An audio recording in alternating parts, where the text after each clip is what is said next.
Welcome back to Translate Relate, and this week we are talking about transactions. I'm Jenna, this is Becky, and with transactions, what we are looking at is how Berne described the transactions between two people, which could be verbal and non-verbal, and there was a message that would be received and then that would be responded to by the other person. And the reason why I say about verbal and non-verbal is think about walking down the corridor, walking down the street. You can have someone smile at you and then maybe you're the person that smiles and then they put their head down. So it doesn't have to be a verbal, it doesn't have to be words that we use. And bear in mind, when we talk about transactional analysis and Berne, of the time that it was around, the time that it was created in the 50s, and we didn't have text messages. It wasn't this quick email conversation. It was very analog. I say, you say. Yeah. Well, faxes weren't around then. I don't know. I saw a fax number on. I almost said I saw a fax phone number. Then I saw a fax number on a van the other day. Thinking, do you really have that still? People still have fax. Yeah, I don't know whether they were around or not. Yeah. I don't think so. So bear in mind the time, and with the diagrams that Becky's going to describe, back to Berne's statement of wanting it to be simplistic without being simple. Mm-hmm. I feel like I'm second guessing myself. I'm going to get that mixed up. I like the diagrams. I like them. Let us know in the comments below how you feel about them once Becky's been discussing them. So Becky, transactions. Transactions, yeah. And so within his work, Berne described three main types of transactions. So the first was a complementary. And what happens in a complementary transaction is that the ego state addressed is the one that responds.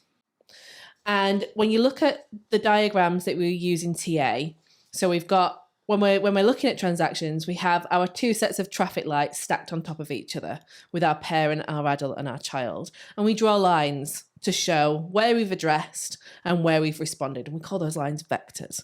Doesn't really matter. But on the diagrams, the lines are parallel. Next, we have a crossed transaction. And in a okay, that's easy for me Making to say, words isn't up. it? Making a crossed transaction. The ego state that's addressed is not the one that responds. That's not, you don't get the response back that you were expecting. And so on the diagram, the lines are crossed. It shows where you've gone out to and where the responses come from. And then finally, we have ulterior transactions. And in an ulterior transaction, two different messages are conveyed. Mm-hmm. One at a social level and one at a psychological level. So one is the words that are actually spoken or the look that is given. And then you have what is actually meant by it. And with an ulterior transaction, what is meant isn't said, and what is said isn't meant. And when we have our diagrams for ulterior transactions, we've got two sets of lines. So we've got the solid line that shows the social level interaction, and then you've got a dashed line which shows what ego state we were actually coming from and what ego state we were actually trying to address with our psychological level message. And they're my favourite ones to decode, Absolutely. Understand. I think there can be a lot of confusion, a lot of exhaustion, I like them. I don't like them. I like understanding them. Yeah. And I think that's really helped me a lot. And I will talk about the 3 rules of communication in TA. So we've got the first rule of communication. As long as a transaction remains complementary, communication can continue indefinitely. Yep. Did you say about complementary and positive? I just realised I didn't know. So feel free to. So with the complementary transactions, that doesn't always mean they're nice. No. Doesn't always mean they're positive. It can, and as Berne says, as long as it remains complementary, it can continue. The communication can continue indefinitely, and that can be positive and negative. Second rule of communication: when a transaction is crossed, a break in communication results, and one or both of the individuals will need to shift ego states in order for communication to be re-established. With ulterior transactions, this one was really important for me to understand as well, to help me understand the world and make sense of what was going on in some of the transactions that I've experienced that maybe didn't go so well. So I reflected a lot on this second rule. And third rule, the behavioural outcome of an ulterior transaction, one where two messages are sent at the same time, one overt social and one covert psychological, is determined at the psychological level and not the social level. And the one that the example that I'm thinking of is flirting and do you want a cup of coffee? Or do you want to come in? Or at the end of a date, do you want to come in for a cup of coffee? Yeah. It's not what they mean. It's not. There's an ulterior transaction happen. There, yeah. And you can easily deny that. Oh, no, I just meant coffee.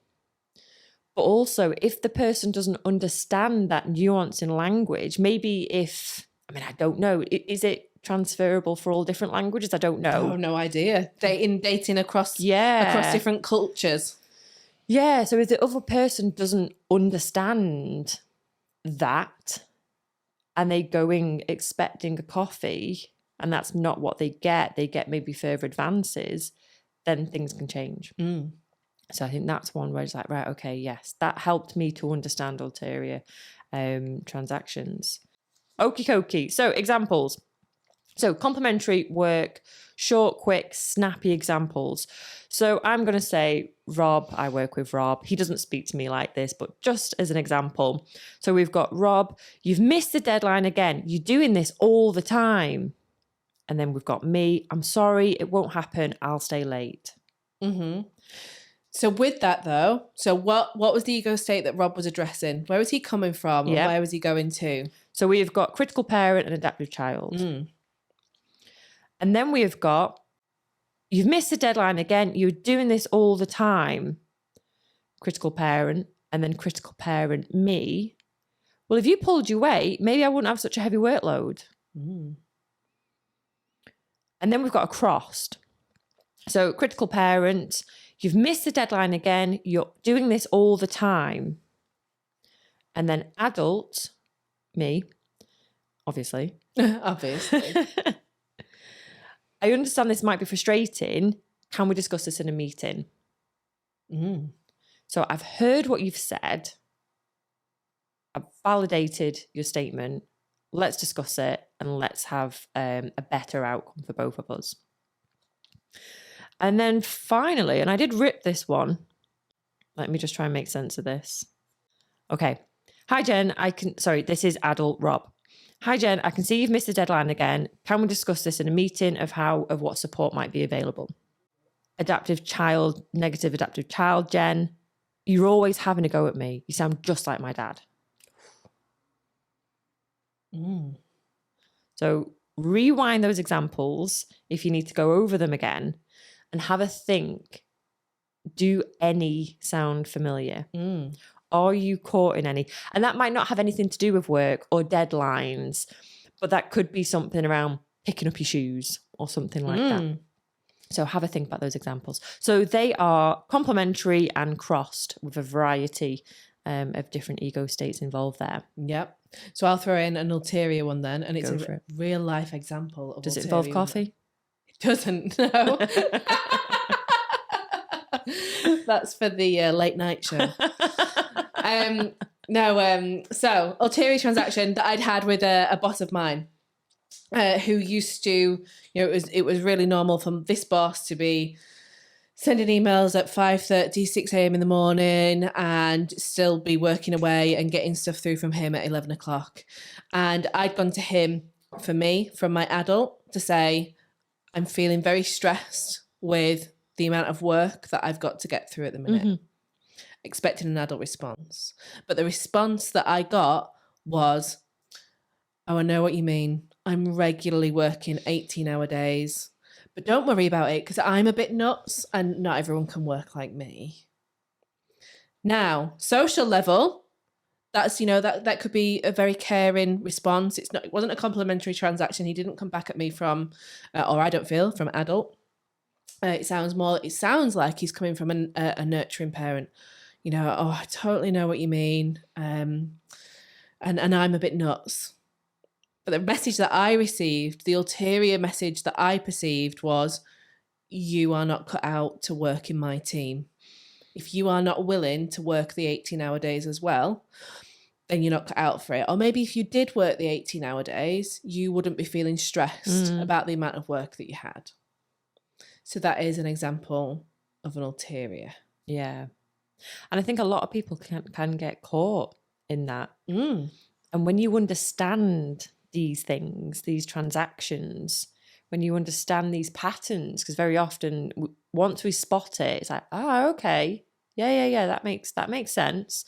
And then it's like a jigsaw, you can match everything up then, like, And I think for me, I talked about ulterior transactions and how the decoding of that really helped me to make sense of the world, and the cross transactions as well, because and as the rule says about, somebody has to move, somebody has to change, because if I come to you with my child and then you come to move with your adult, well, no, no,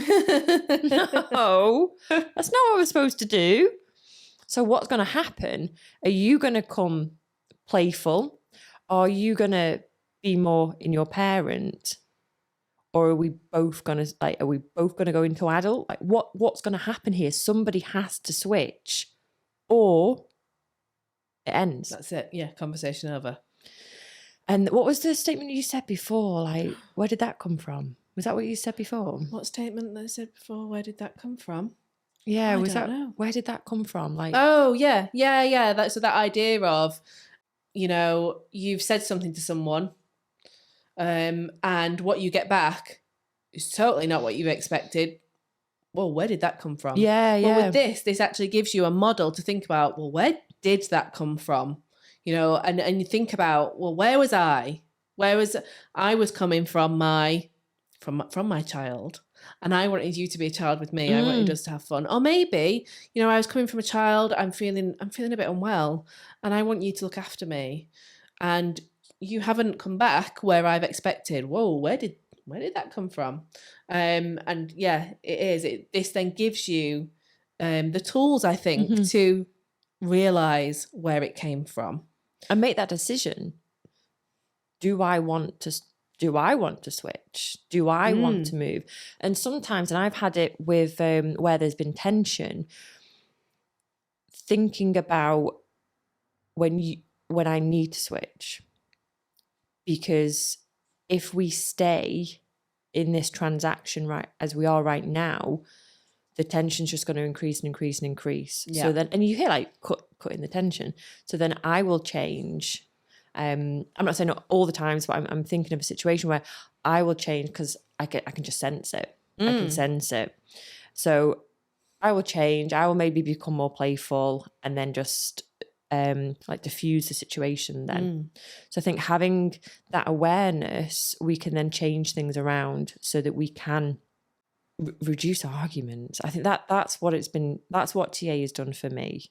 It's helped me to reduce hassle, arguments, drama, exhaustion that was in my life due to these transactions and not fully understanding what the patterns were and what was happening. Yeah. And that's the beauty of it, isn't it? It's, again, as we've said in the previous episodes, it's that awareness and the gift that awareness then gives you, that you can do something differently about it once you understand, knowing better, doing better, because you understand what it is that's going on. I've certainly found it with my relationship with my daughter, by understanding where it was that I was communicating from, and then the response that was getting back from that I was then getting back from her, and we could end up in parallel. So we're in a complementary transaction, but it wasn't very nice. And I should point out at this point, my daughter is only 7. She's amazing, but honestly, she is. She's a truly brilliant child. She's very, very different to me. Very different to me. And I've often found that sort of difficult to then navigate. And I've found that I would come from that real negative part of structuring parent, of telling her what to do. And she's come back at me with her rebellious child not doing it like that. Why should I do it that way? And then that would further fuel my critical structuring parent, that negative part of that structuring parent. Who do you think you are? I'm not budging. Who do you think you are? Questioning what, and back and forth we would go. Back and forth we would go. Now that I've recognised that, I haven't explained this to her. She's 7, and that's not to say that, maybe she wouldn't understand. I'm sure that to a certain element or to a certain degree, she would understand, but the power is mine to change our relationship and change that dynamic. And I do feel that it has improved immensely because I've recognised I'm spending way too much time in that critical parent. Where else can I be? How else can I talk to her? And I've spent more time in my child with her, having fun with her. But if there's a time when, I need her to do something specific, but thinking about, okay, how can I come at that from the positive aspect of structuring parent or from nurturing parent so that we can have those lovely complementary transactions, but in a really healthy way.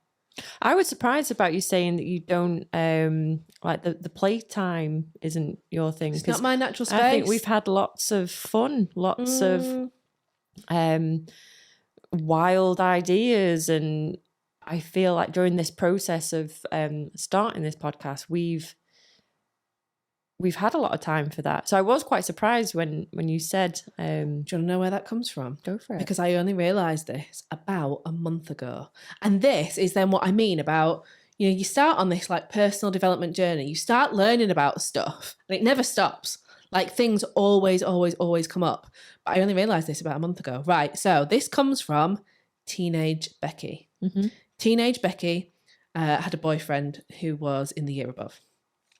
And very mature, like you did. That's what you did, right? Because you didn't date the boys in your own year. Yeah, he was really grown up. 14-year-old him versus 13-year-old me. It made all the difference.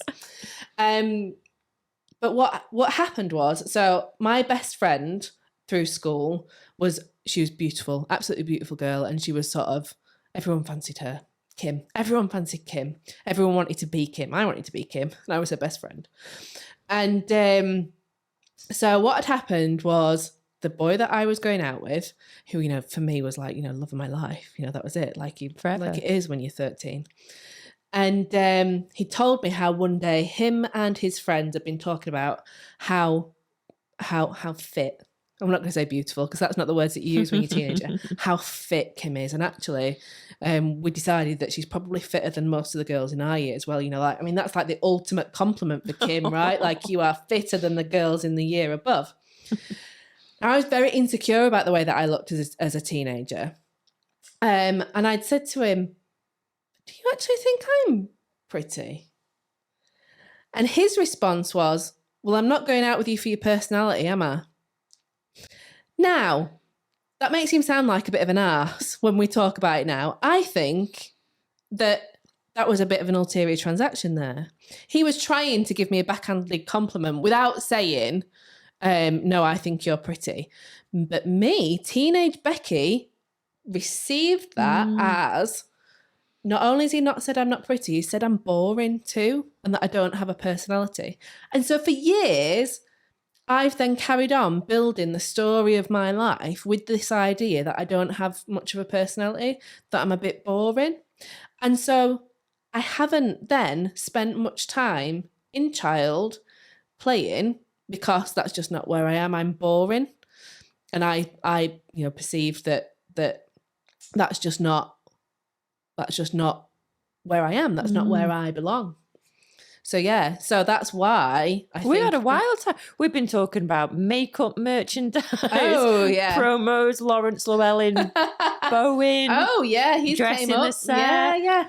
Yeah. And but it's now. Knowing that 97% of this stuff that we've spoke about won't happen, but just throwing everything in there and just having loads of fun with it.